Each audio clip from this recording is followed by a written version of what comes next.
आज की वाणी है 28 जून 1962। रिकॉर्ड चला है, तुम्हारे बुलाने को जी चाहता है।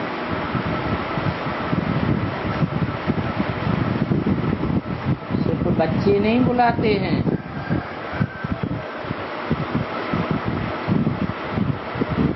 बाप भी बच्चों को बुलाते हैं, क्योंकि जो अच्छे बच्चे हैं, ज्ञान डांस अच्छा करना जानते हैं, उन्हों के लिए बाप भी चाहते हैं कि ये बच्चे आवें। बादल आते हैं, सागर जरूर चाहता होगा, तो सागर भी बच्चों को बुलाते हैं। बादलों को बुलाते हैं ना, आकर के रिफ्रेश होकर के जाओ। जैसे बाबा ज्ञान डांस करते हैं, तो तुम बच्चे भी ज्ञान डांस करना सीखो। रिफ्रेश होने वाले बच्चे हैं ना, तो आओ, रिफ्रेश होकर के जाओ और फिर औरों को भी रिफ्रेश करो। सुन कर के जाओ और दूसरों को सुनाओ।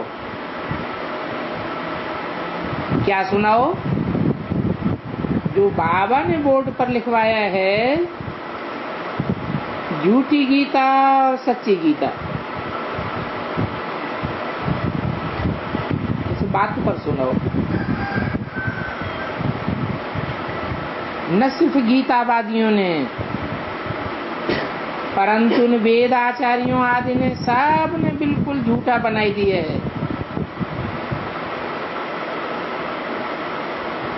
इसको, गीता को झूठा बनाई दिया है। तो उनको समझाना है,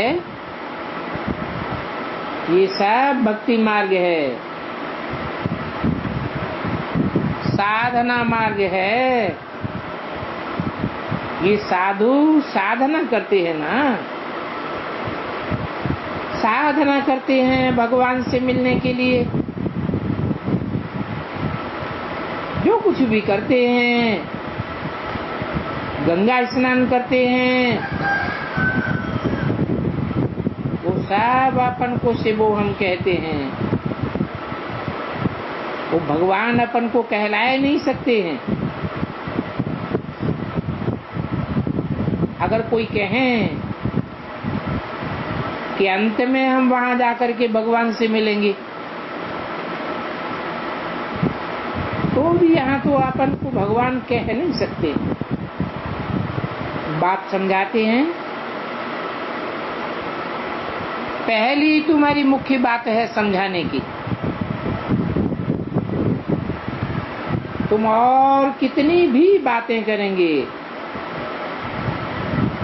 परंतु वो इतना नहीं सुनेंगे। बाबा ने समझाया है, तुम लिख दो कि तुम न सिर्फ गीता,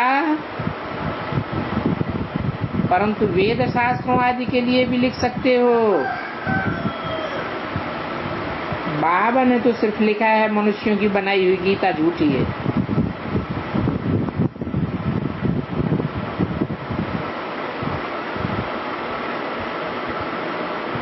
मनुष्य जो गीता बनाते हैं, वो बाद में बनाते हैं। गीता तो धर्मशास्त्र है ना, और आदि सनातन देवी देवता धर्म का भाष्य है। कोई भी धर्म पिता आते हैं तो धर्मशास्त्र बैठ थोड़े ही लिखते हैं। धर्मशास्त्र बैठ बनाते हैं क्या? वो तो आते हैं, सीधा सीधा डायरेक्ट सुनाते हैं, बाद में उनके शास्त्र बनाए जाते हैं। तो ये जो मनुष्यों ने गीता बनाई है ये भी झूठी गीता है। ऐसे नहीं कि दो सेनाएं आपस में आमने सामने खड़ी हैं, उनके बीच में बैठ करके भगवान ने गीता ज्ञान सुनाना शुरू कर दिया। तुम उन सब के लिए लिख सकते हो। ये वेद शास्त्र उपनिषद आदि सब झूठे हैं। क्यों झूठे हैं? क्योंकि कोई को पता ही नहीं है ये वेद शास्त्र उपनिषद आदि किस समय की यादगार है।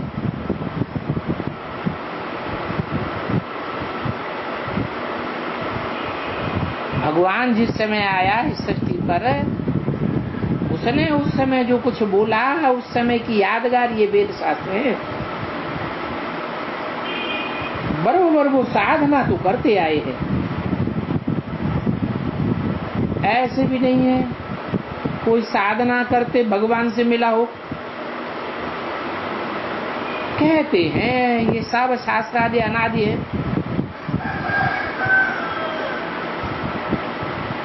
अगर अनादि है फिर कहते हैं व्यास ने लिखे,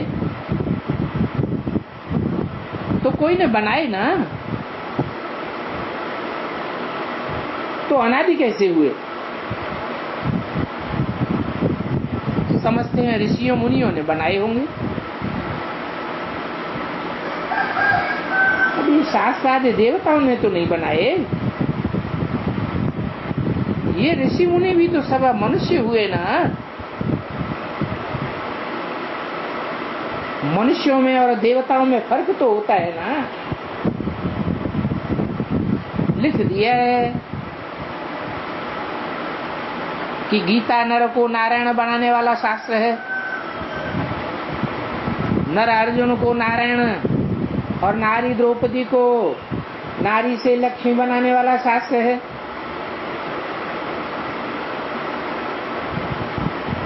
परंतु नर नारायण या द्रौपदी जो नारी लक्ष्मी बनती है, वो लक्ष्मी नारायण तो देवताएं थे। उन देवताओं को नर से नारायण बनाने वाला तो भगवान ठहरा ना। और ये शास्त्र तो मनुष्यों ने बनाए हैं।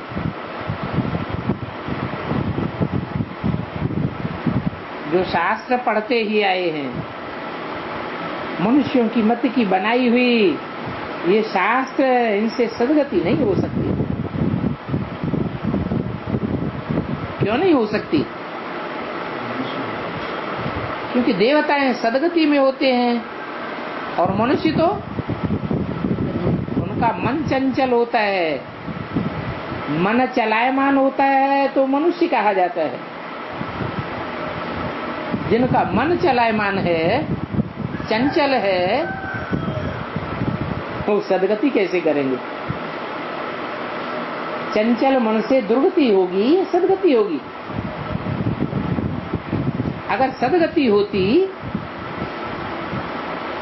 तो इतने जन्मों में सदगति हो जानी चाहिए ना। फिर ये जन्म जन्मांतर क्यों पढ़ते आए हैं? ये तो पढ़ते और पढ़ाते, सुनते और सुनाते दुनिया को और ही दुर्गति में पहुंचाया है। और ही दुनिया के मनुष्यों की मेंटलिटी नीचे गिरती जाती है। भक्ति से दुर्गति ही होती है। ये भक्ति तमो प्रधान बनाती है और भक्ति भी तमो प्रधान बननी ही है। तो ये तुम जानते हो ये भक्ति कब से शुरू होती है? कब से शुरू होती है? जब से मनुष्य द्वैतवादी बनते हैं। देवताएं थे अद्वैत। अद्वैत अर्थात किसी दूसरे को मानने वाले नहीं थे। जब से द्वैतवादी दुनिया आई, दूसरे दूसरे धर्म आए, दूसरे दूसरे राज्य आए, तब से ये भक्ति शुरू हुई। दुनिया तो इन बातों को जानती नहीं है कि भक्ति मार्गी रावण राज्य कब शुरू होता है और राम राज्य कब शुरू होता है। जैसे कोई कारीगर होते हैं तो आपने हुनर को अंत देना नहीं चाहते हैं, किसी को बतावेंगे नहीं, क्योंकि समझते हैं अगर ये हुनर सीख जावेंगे तो हमारी तो वैल्यू कम हो जाएगी।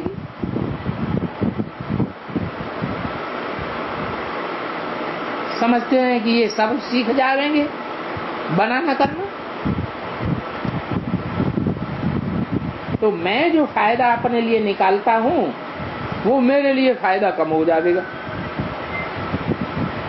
ऐसे कई कारीगर होते हैं, कई वैद्य लोग भी होते हैं, हकीम भी होते हैं, अपनी दवाई दूसरों को बताते नहीं हैं। कोई तो फिर समझते हैं कि बल कोई सीख करके फायदा तो ऐसे भी होता है। अब ये शास्त्र तो कोई भी सीख सकते हैं,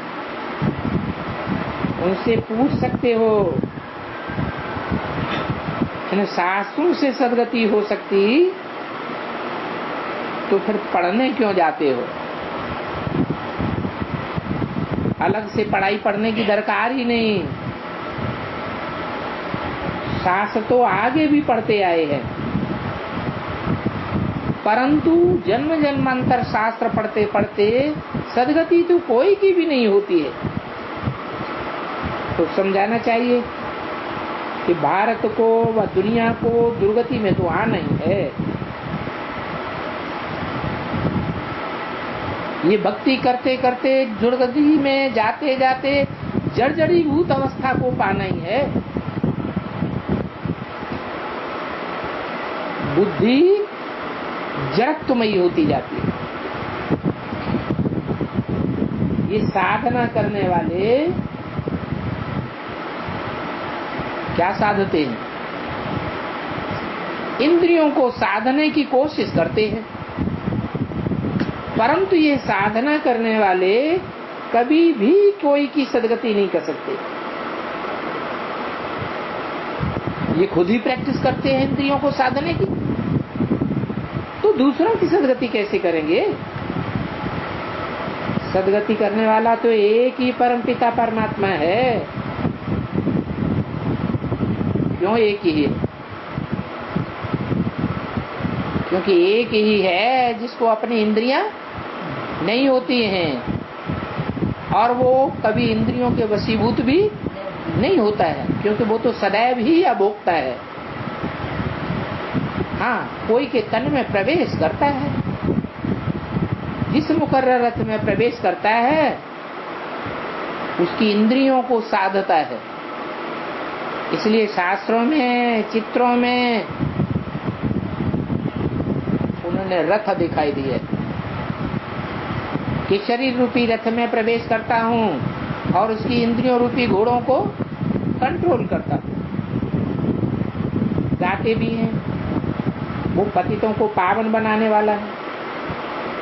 गाते तो हैं, परंतु कौन है वो पतितों को पावन बनाने वाला, ये नहीं जानते। और ये कृष्ण भी तो पतितों को पावन बनाने वाला नहीं हो सकता। क्यों नहीं हो सकता? क्योंकि कृष्ण को तो बच्चे के रूप में दिखाते हैं।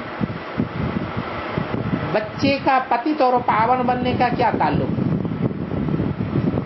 बच्चे को तो पतित भी नहीं कहेंगे, बच्चा तो महात्मा होता है। पावन भी नहीं कहेंगे, क्योंकि जो भी बच्चे पैदा होते हैं वो पतितपने से ही पैदा होते हैं। और जिस कृष्ण की बात करते हैं कि गीता का भगवान था, वो कृष्ण तो 16 कला संपूर्ण, जो खुद ही कलाओं में बांधा हुआ है, वो कलातीत कैसे हो सकता है? पतित पावन तो एक ही है, वो ज्ञान सूर्य है। सूर्य को कभी कलाओं में बांधा नहीं जा सकता। राम और कृष्ण तो कलाओं में बांधे हुए हैं, जो कलाओं में बांधे हुए हैं वो तो सीमा में बंध गए, और भगवान तो सीमाहीन है, सीमा से परे है। वो ज्ञान का सागर है, शांति का सागर है, प्यार का सागर है, और उसको कहा भी जाता है सागर। रुद्र की भी रचती, रुद्र गीता ज्ञानी की भी रचते हैं। तो रुद्र ज्ञान यज्ञ व रुद्र यज्ञ रचते हैं। सिर्फ गीता ज्ञान यज्ञ नहीं कहते हैं, रुद्र यज्ञ कहते हैं। तो वहां अनेक प्रकार के ब्राह्मण होते हैं। अभी थोड़ा हंगामा हुआ था, थोड़े स्टार्स, थोड़े ग्रह नक्षत्र आपस में मिले थे तो बहुत यज्ञ रचे थे। वहां बहुत शास्त्र रखे थे आजू बाजू में।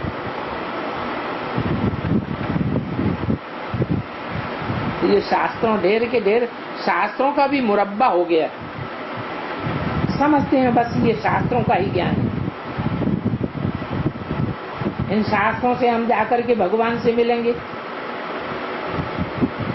परंतु ये तो है ही भक्ति मार्ग।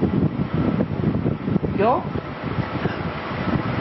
ज्ञान एक से आता है और भक्ति अनेकों से आती है। शास्त्र एक ने लिखे हैं या अनेकों मनुष्यों ने लिखे हैं? अनेकों मनुष्यों के लिखे हुए हैं। ये दुर्गति के लिए शास्त्र हैं। गंगा स्नान करना, साधना करना, ये सब दुर्गति का मार्ग है। और तुम बच्चे तो अभी कंट्रास्ट में हो। तुम जानते हो राइट क्या है और रंग क्या है। अब तुम तो कुछ भी भक्ति नहीं करते, है ना? तुमने अनेकों की बात मानना बंद कर दिया है। तुम एक रास्ते पर चल पड़े हो। भक्ति के तो अनेक रास्ते हैं। तुम कहाँ तीर्थों आदि मंदिरों आदि ठिकानों पर जाते नहीं। तुम्हारे मुख से हे भगवान, हे राम, ये निकलता भी नहीं है। क्यों नहीं निकलता है? इसलिए नहीं निकलता कि तुम्हें तो मिल चुका है 28 से 62 की वाणी का दूसरा पेज। अगर कोई ने हे राम हे भगवान कहा तो नापास हो गया। हे राम हे भगवान कब कहा जाता है? दुख में कहा जाता है या सुख में कहा जाता है? जब दुखी होते हैं तो कहते हैं हे राम कितनी बाढ़ आ गई, हे राम हे भगवान। तब कहते हैं जब कोई अनर्थ हो जाता है। और तुम्हारे लिए तो अनर्थ की कोई बात ही नहीं। तुम तो जानते हो ये सारी दुनिया खलास होने वाली है। सारी दुनिया खलास होगी और हम अपनी नई राजधानी में पहुंच जाएंगे। तो तुम्हें तो हे राम करने की दरकार ही नहीं। कोई अगर हे राम हे भगवान कहता है तो तुम समझेंगे इनको ज्ञान कुछ भी है ही नहीं। हे शिव भी नहीं कहना चाहिए, ये भी भक्ति का उच्चारण है। क्यों? तुम्हारे लिए दुख की दुनिया है या संगम युग मौजों का युग है? तुम्हारे लिए तो संगम युग मौजों का युग है। कुछ भी हो जाए, राम में जो भी हुआ कल्याणकारी या कल्याणकारी? जो भी होता है टांग टूट गई, कल्याणकारी या कल्याणकारी? क्यों? टांग टूटना कोई कल्याणकारी है? क्यों कल्याणकारी बताओ? पूर्व जन्म का कोई हिसाब किताब था? वो हिसाब किताब पूरा हुआ, हम हल्के हो गए। 63 जन्मों के जो कर्म बंधन है वो कट रहे। तो तुमको हे राम हे भगवान मुख से कुछ भी नहीं कहना, तुमको तो एक बाप को याद करना है। अपन को आत्मा समझ नहीं। कहते हैं ना, माला जपी बुद्धि से, या मुख से?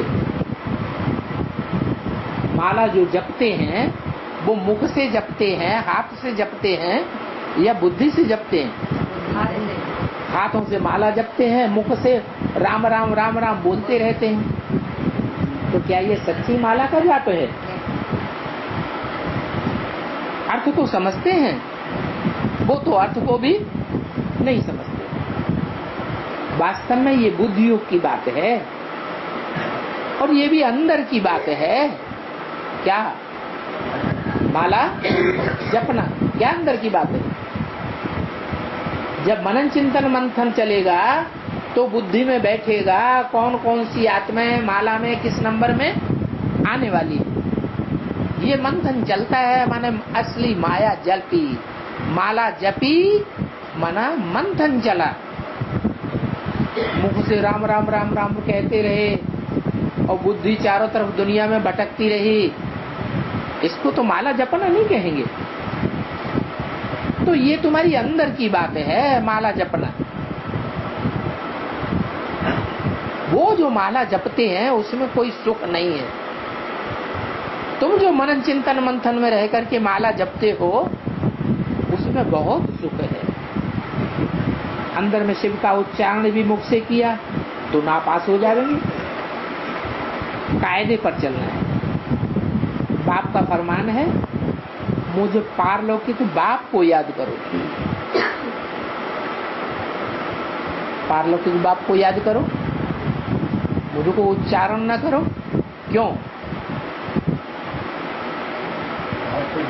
मुझको शिव शिव न कहो, मुख से नहीं कहना है।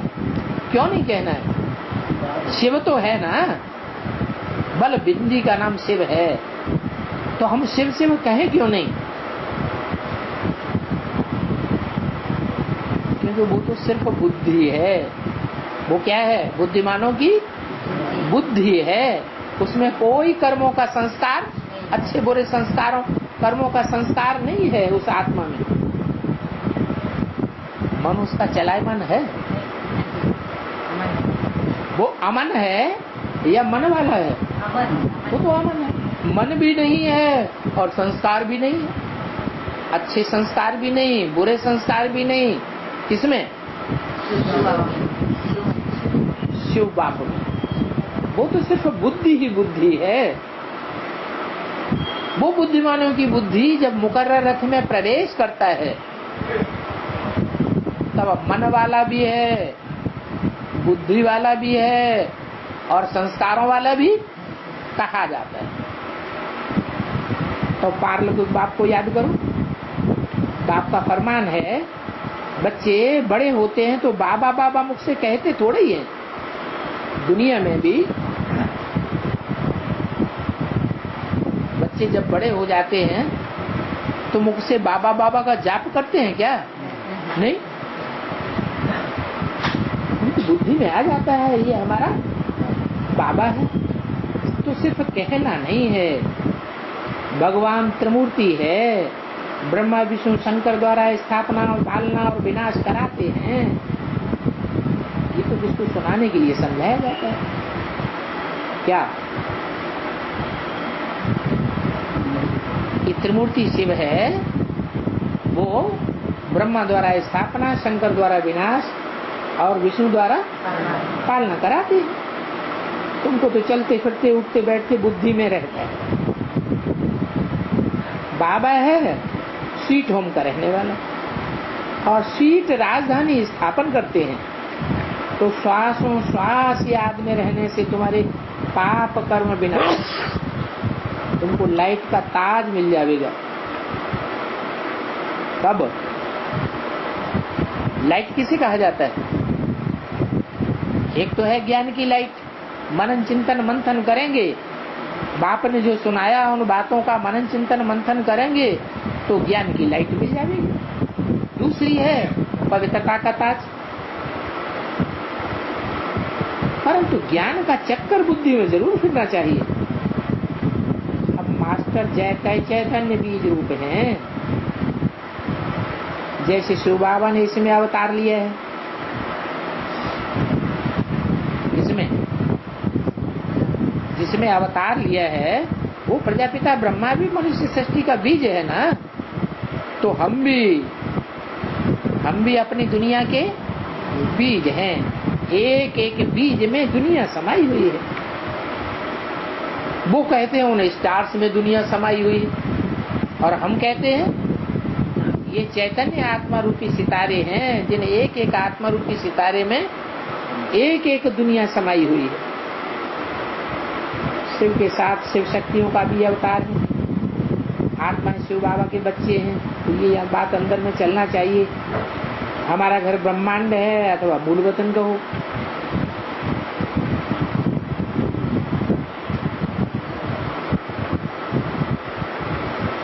ब्रह्मांड का अर्थ भी क्लियर निकलता है।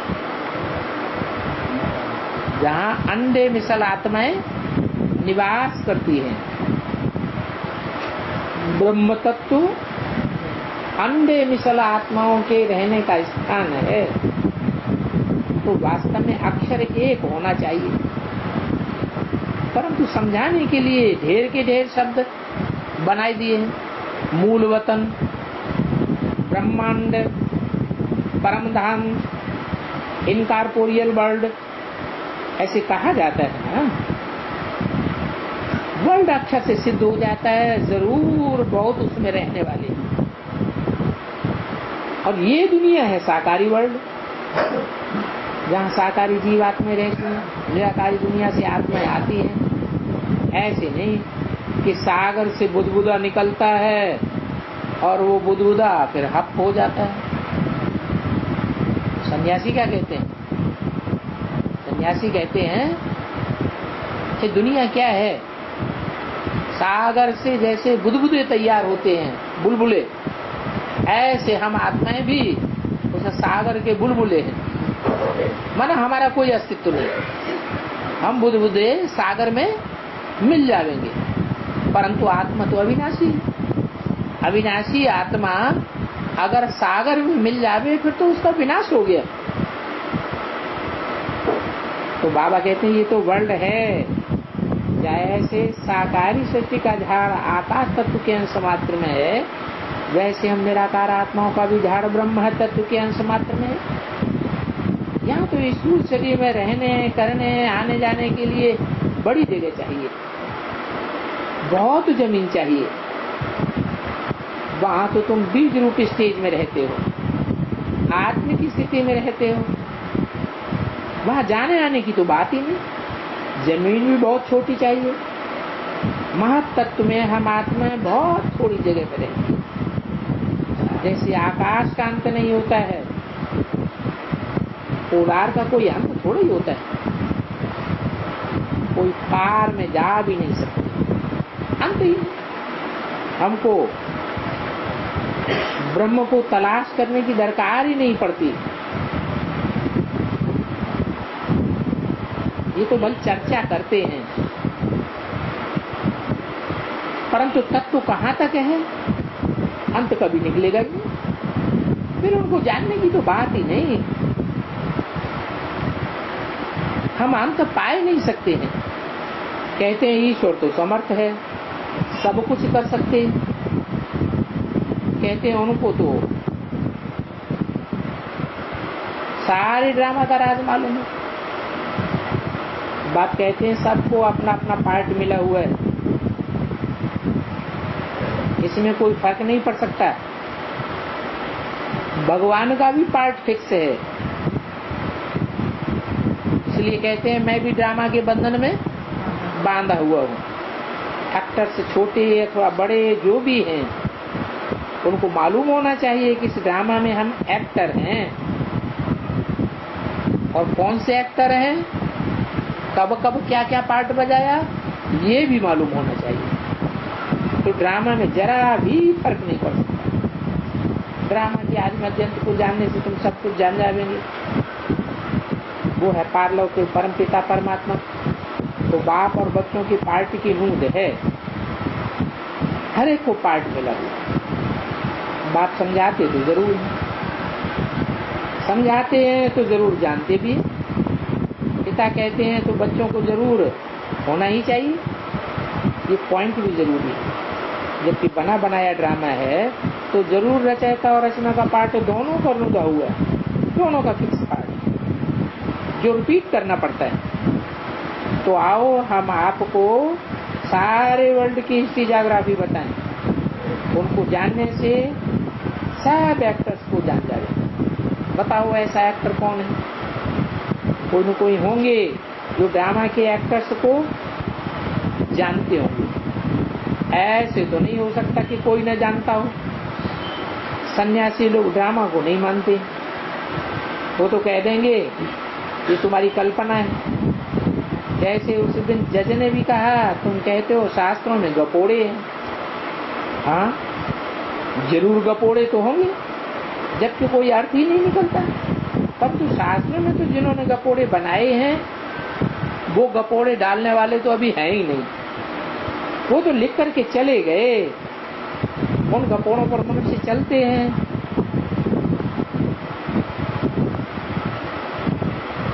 चलाने वाले तो हैं ही नहीं। हम तो जानते हैं, जो हम जानते हैं वो बात आकर के समझो, हम बता सकते हैं। उन्होंने सब कुछ कैसे झूठ लिखा है। कहते भी कि परमपिता परमात्मा ट्रुथ है।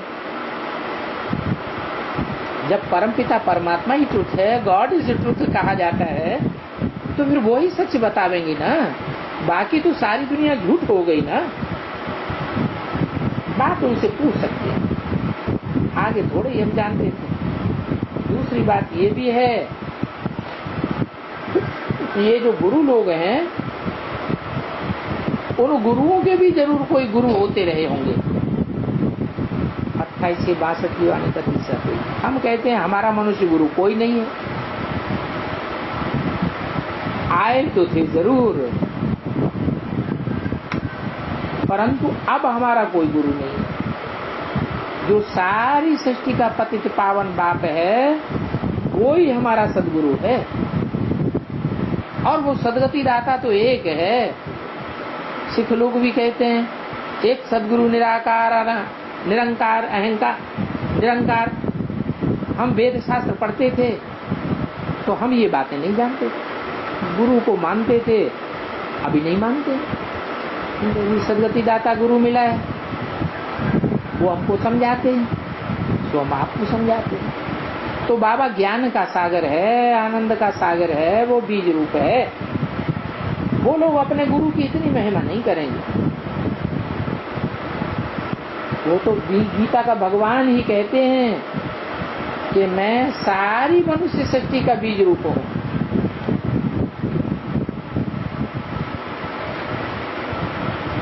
सारी मनुष्य सृष्टि का बीज रूप हूँ। मनुष्य सृष्टि का बीज रूप निराकार है या निराकार साकार का मेल है? निराकार साकार का जरूर मेल है। ऐसे नहीं गीता का भगवान निराकार है, निराकार है तो वो गीता ज्ञान कैसे सुनावेगा? जरूर गीता ज्ञान सुनाने वाला साकार में आता है, तो सिर्फ ज्ञान सुनाता है तो मुख चाहिए ना, साकार तो जरूर होना चाहिए। वो तो कह देते हैं गीता का भगवान कृष्ण नहीं हो सकता। गीता का भगवान निराकार शिव है, शिव ज्योति बिंदु का चित्र बनाए देंगे और कंट्रास्ट में दूसरी तरफ कृष्ण का साकार चित्र बनाए देंगे। तो इससे बात सिद्ध हो जाती है क्या है कि गीता का भगवान कृष्ण नहीं है? और एक तरफ कहते हैं कृष्ण ही ब्रह्मा की आत्मा है, ब्रह्मा किसकी आत्मा है? कृष्ण की आत्मा। फिर ये बात मानते नहीं कि ब्रह्मा और कृष्ण गीता का साकार भगवान नहीं हो सकता। जब कहते हैं कि कृष्ण भगवान नहीं है, तो कृष्ण सतयुग का है या संगम युग का? कहाँ का कृष्ण है? संगम युग का ही हो सकता है। और संगम युग में जो कृष्ण है वो तो ब्रह्मा के रूप में है। कृष्ण बच्चे के रूप में तो जन्म लेता नहीं है। तो ब्रह्मा गीता का साकार भगवान है क्या? वो तो नहीं हो सकता। कृष्ण के लिए कहें तो भी ठीक है, परंतु कृष्ण तो सतयुग का प्रिंस है। इन ब्रह्मा के लिए कहें, परंतु उन द्वारा तो सृष्टि रचते हैं। इन ब्रह्मा को तो बीज रूप कह नहीं सकते। वो रचयिता है ब्रह्मा या रचना है? जो रचना है वो बीज कैसे है? बीज का तो बीज तो स्वयं ही बाप होता है। बीज को बाप कहा जाता है। तो ब्रह्मा को भी बीज रूप नहीं कह सकते। ब्रह्मा को क्या कहेंगे? आधार कहेंगे, जड़ कहेंगे या बीज कहेंगे?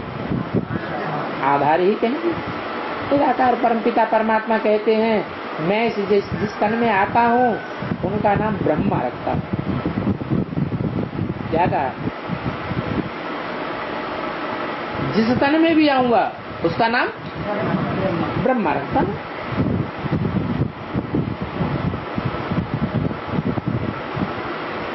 सन्यासियों का तो बाप टीचर गुरु जरूर होगा, अलग अलग होगा।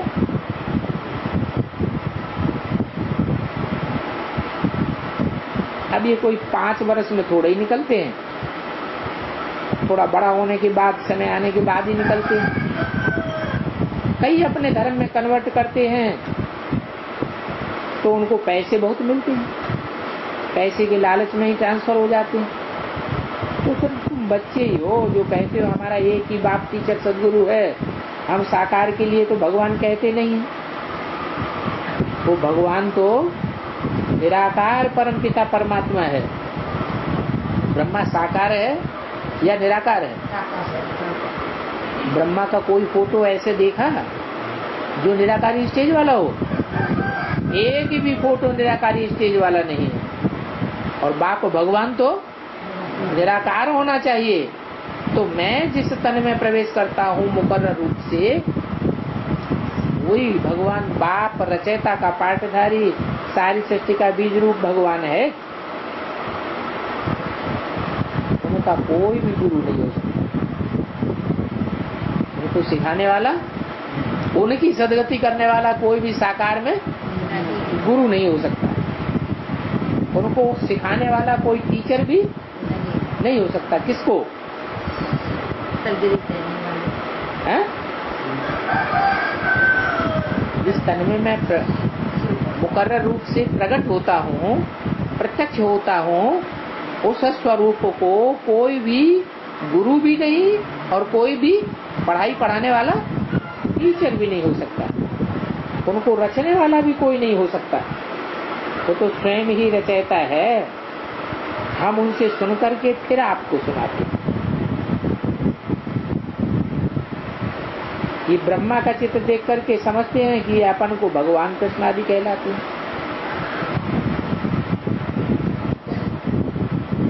इससे भी कोई समझ न सके। चित्र का ऑक्यूपेशन, बायोग्राफी पूरी होनी चाहिए। अभी बहुत कुछ लिखना भी है। दिलवाला मंदिर की भी बहुत तारीफ लिखनी है। ये दिलवाला सबसे बड़े से बड़ा तीर्थ है। ये सारी संगठन का यादगार है। क्या? दिलवाड़ा मंदिर। उनकी महिमा बहुत निकलनी है। हमारी क्रिएशन एडिशन तो चलती रहती है, इसलिए लिखते भी रहते हैं किताब ऐसा बनाओ जो हम कब भी ऐड कर सकें। अब तुम बच्चे जानती हो रत्नागर, जादूगर, मुरलीधर कोई कृष्ण नहीं है, परंतु संगम समय होने के कारण शिव और कृष्ण को एक कर दिया। गीता से पैदा हुआ कृष्ण बच्चा, गीता तो माता हो गई, और गीता ने हमको राजधानी दी है।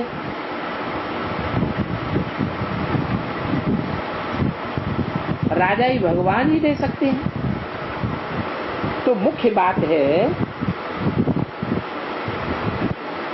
कि ये गीता का भगवान ही भारत को वर्षा देते हैं, सन्यासी थोड़े ही देते हैं। इन सन्यासियों का अभी और ही रुतबा बढ़ता जाता है जब भगवान बाप आते हैं।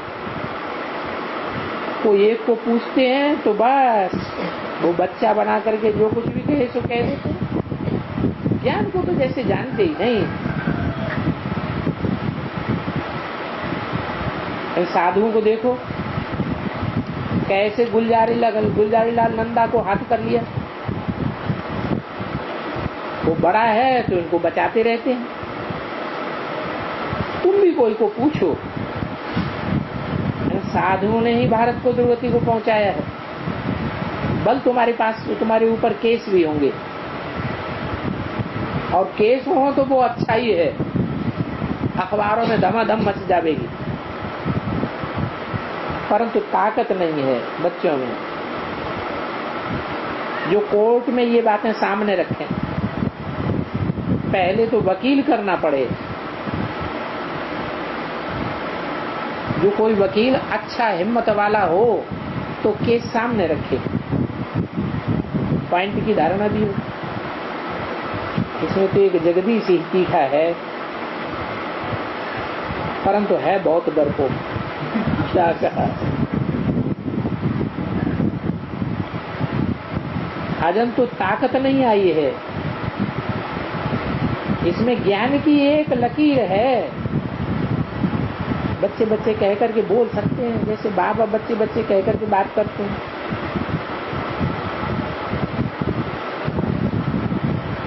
तो बताते हैं तो कहते हैं कि मम्मा को मिलना चाहिए, मम्मा बिठा कर बच्चे बच्चे कह करके समझावे।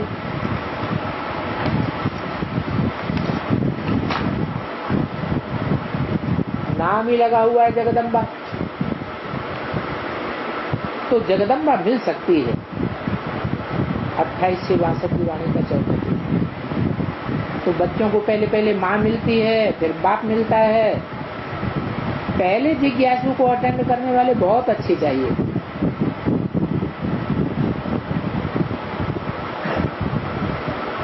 क्या कहा, बच्चों को पहले पहले कौन मिलता है?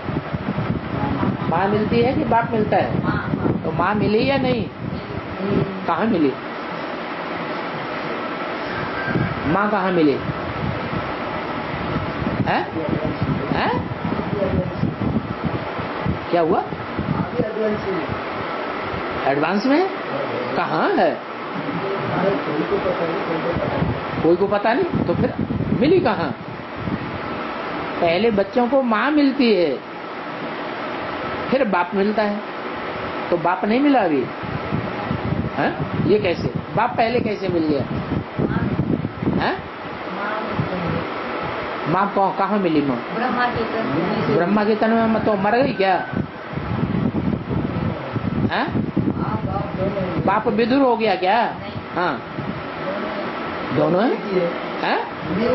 नहीं, मिला मिला न मिला बराबर हो जाता है। जब आज मिला और कल अनिश्चय बुद्धि बन जाते हैं बच्चे, इसलिए पक्का पक्का कहेंगे अभी नहीं मिला।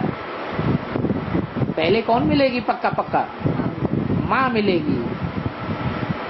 माँ के द्वारा राजधानी स्थापन होनी है, माँ के द्वारा स्थापना गाई हुई है। पहले माता गुरु चाहिए, पहले जिज्ञासु को अटेंड करने वाले बहुत अच्छे चाहिए। जैसे गाय मनुष्य को सींग पर उठाती है,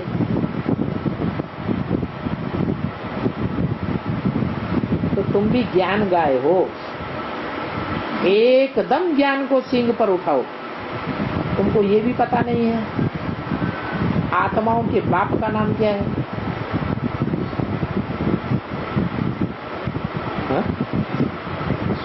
उनसे पूछो।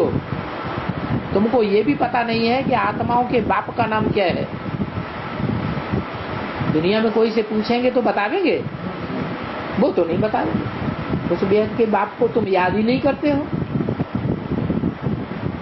याद तो तब करो जब तुम्हें पता हो। तुम रचना को बैठ याद करते हो। कौन है रचना? कृष्ण है रचना। कहते भी हे कृष्ण नारायण वासुदेव। कृष्ण भी 16 कला संपूर्ण, नारायण भी 16 कला संपूर्ण, तो वो तो दोनों एक ही हो गए। तो नारायण पहले या नर पहले? नर पहले। नर को नारायण बनाया किसने? जरूर बनाने वाला कोई दूसरा चाहिए ना। तो जो नर को नारायण बनाने वाला है वो ही रचयिता है। तुम तो रचना को याद करते हो, रचना से थोड़ी वर्षा मिलेगा। ये कृष्ण तो रचना है।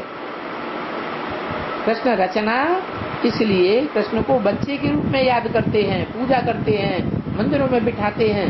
बच्चा तो रचना ठहरा ना। अब तुम तो नहीं कहेंगे, इतनी हिम्मत चाहिए बात करने। बाबा बच्चे बच्चे कहेंगे तो माँ बाप ही कह सकते हैं। तो पूछना चाहिए युक्ति से कि तुम जगदम्बा का नाम तुमने कब सुना है? वो कौन है? अरे किसके तो बच्चे होंगे? फिर बैठ करके समझाना चाहिए। ये समझ तब आती है जब विचार सागर मंथन चलेगा, नहीं तो वो समझ आवेगी ही नहीं। सवेरे उठ करके विचार सागर मंथन करना। अब युक्तियां आई नहीं है, इसलिए समझा जाता है कि अब तक ड्रामा में ऐसा पार्ट ही किसी का नहीं है। कब तक? 62 की वाणी है ना। 62 तक कोई ने मनन चिंतन मंथन करना शुरू ही नहीं किया इन बातों पर। नहीं तो वो समझ आवेगी नहीं अगर विचार सागर मंथन नहीं करेंगे।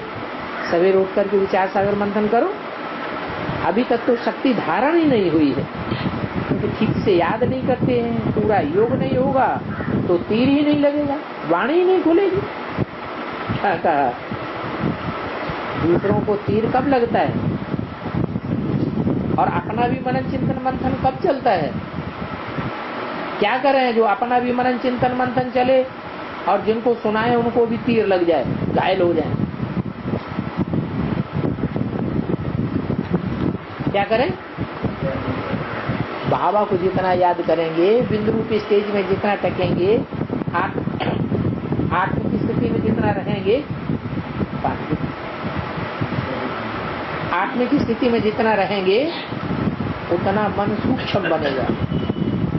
मन जितना सूक्ष्म बनेगा उतना मनन चिंतन मंथन की गहराई में, ज्ञान की गहराई में भी जा सकेंगे।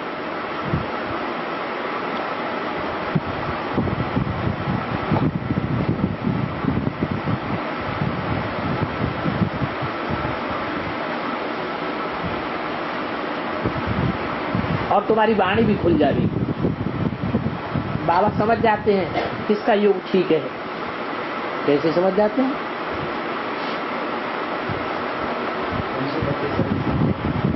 हाँ, जब सर्विस में जाते हैं तो उनकी वाणी खुली हुई होती है, वाणी भी खुल जाती है, दूसरों को तीर भी अच्छा लगता है और मनन चिंतन मंथन की नई नई बातें भी, नए नए पॉइंट्स भी निकालते हैं। बाबा भी बहुतों को मदद करते हैं। कोई बच्चे सच बतलाते हैं, मेरे में ऐसी मुरली चलाने की ताकत ही नहीं, पता नहीं मेरे से किसने मुरली चलाई। सुनने वाले भी फील करते हैं। तो बाबा बहुत बच्चों को मदद करते हैं। कई बच्चे भी समझते हैं हमने अपनी होशियारी दिखाई, उनको देवान आ जाता है, बाबा को भूल जाते हैं। बहुत पॉइंट्स तो बहुत देते रहते हैं, धारणा नहीं होती है क्योंकि योग में नहीं रहते हैं। बाबा की याद में रहो तो कब मुरझाइश नहीं आवेगी। साजन अथवा पिता कोई थमकम थोड़े ही है, बाप से बड़ा भारी खजाना मिलता है। तो तुम समझा सकते हो सन्यासियों का भी ड्रामा में पार्ट है, बाकी वे सदगति नहीं कर सकते। खुद साधना करते रहते हैं, सदगति क्या करेंगे?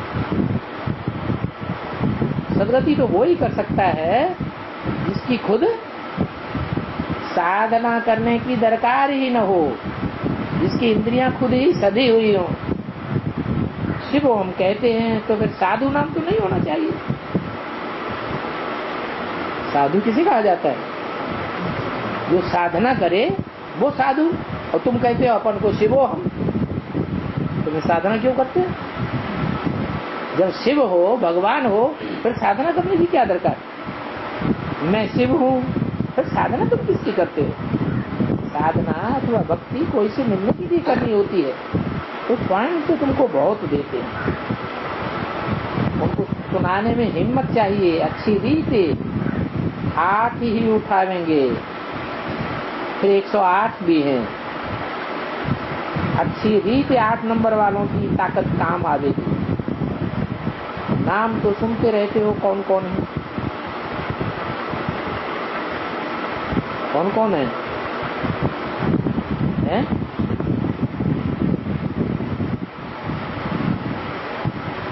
कुमार का है, तो शरीर ही छोड़ दिया तो माला में आने का टाइम ही नहीं आ पाया। फिर हाँ, बाप हद और बेहद दोनों में बोलते हैं। वो तो नाम का कुमार का शब्द हुआ है, लेकिन वास्तव में कुमार का माने जो जगत से ज्ञान में आई तब से लेकर अंत तक कुमारी ही जीवन रहे। गंगे है, मनमोहिनी है, प्यार से बाबा उनको मोमली कहते थे। एक दिन वो भी आवेगा जो सभी बच्चे एक जगह मिलेंगे। कौन कौन है?